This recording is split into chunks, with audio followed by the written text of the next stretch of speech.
Hello, so this is my reaction video on the Chicago Imagists. For now, I'll be talking behind the camera because, to be honest, I'm a bit camera shy and my face is a bit of a mess. So, first thoughts on the Harry Who and the Chicago Imagists. I just gotta say, I love this film. It was very engaging, well documented, and the editing and all the little animations they did were just super cool. I've never really heard of the Chicago Imagists before, and it was a pretty cool and interesting ride watching this film and learning about them and their ideas. And an interesting thing to me is how comics influenced their art and how they made their catalogs in comic book form. I myself am a comic book nerd. I grew up reading comics like Archie, Dennis the Menace, Beetle Bailey, and of course DC and Marvel comics. So seeing that influence of comic book art and fine art was pretty cool and gave me a bunch of ideas for my own work as well. The Harry Who themselves actually reminded me of me and my artist friends. They all seemed pretty chill, just a group of eccentric artists who formed together to make weird, provocative, and strangely beautiful art together.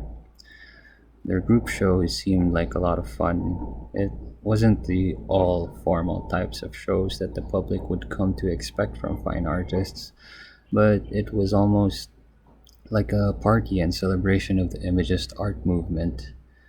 The people there sort of reflected the art in a way. I think that being in a group of artists like that and having shows together is a very enlightening experience.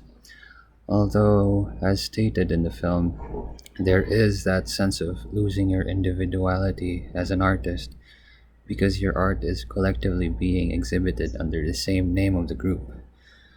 Well, that is undeniably true.